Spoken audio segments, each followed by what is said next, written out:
પ્રેમ સંબંધની શંકાએ ગીર સોમનાથના ઉનામાં એક યુવકને ઘરમાંથી બહાર કાઢીને તેના પર છરી અને લોખંડના પાઇપ વડે હુમલો કરવામાં આવ્યો. આ જીવલેણ હુમલામાં ગંભીર રીતે આ યુવક ઘવાયો છે અને હુમલો એટલો ક્રૂર હતો કે યુવકના માથા અને હાથના બંને પગમાં ગંભીર ઇજાઓ પહોંચી છે. શું છે સમગ્ર મામલો, આવો વિગતે વાત કરીએ આ અહેવાલમાં. નમસ્કાર, હું છું આસિફ કાદરી અને સ્વમાન સાથે તમારું સ્વાગત છે. ગીર સોમનાથ જિલ્લાના ઉના શહેરના પાલેશ્વર મંદિર વિસ્તારમાં આ ચોંકાવનારી ઘટના બની છે. મળતી માહિતી મુજબ જયરાજસિંહ રાઠોડ નામના યુવક પર પ્રેમ સંબંધની શંકાએ રાખીને 6 જેટલા શખ્સોએ હુમલો કર્યો હતો અને હુમલાખોર યુવકના ઘરે પહોંચ્યા હતા અને તેની ઘરની બહાર બોલાવી લીધો અને ત્યારબાદ છરી અને લોખંડના પાઇપ વડે તેના પર તૂટી પડ્યા હતા.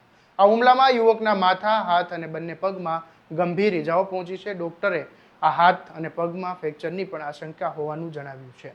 આ હુમલાખોરો માર માર્યા બાદ યુવકના મોબાઈલ ફોન પણ તોડી નાખ્યો હતો અને ફરીથી સામે આવશે તો જાનથી મારી નાખીશું તેવી ધમકી પણ આપી હતી. ફરિયાદમાં આરોપ કરવામાં આવ્યો છે કે ગંભીર રીતે ઇજાગ્રસ્ત થયેલા જયરાજસિંહ રાઠોડને તાત્કાલિક સારવાર માટે હોસ્પિટલમાં ખસેડવામાં આવ્યો, જ્યાં તેમની સારવાર ચાલી રહી છે. સમગ્ર ઘટનાની જાણ થતાં ઉના પોલીસ ઘટના સ્થળે પહોંચી હતી અને પોલીસે ફરિયાદના આધારે ગુનો નોંધીને હુમલાખોરોને ઝડપી પાડવા માટે તપાસ શરૂ કરી છે.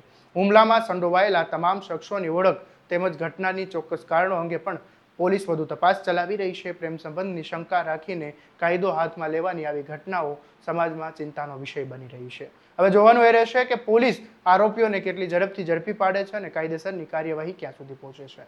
આવા દરેક અપડેટ માટે તમારા સ્વમાનને ફોલો અને સબસ્ક્રાઇબ કરી દેજો અને આ વિડીયોને વધુમાં વધુ શેર કરવાનું ભૂલતા નહીં. નમસ્કાર.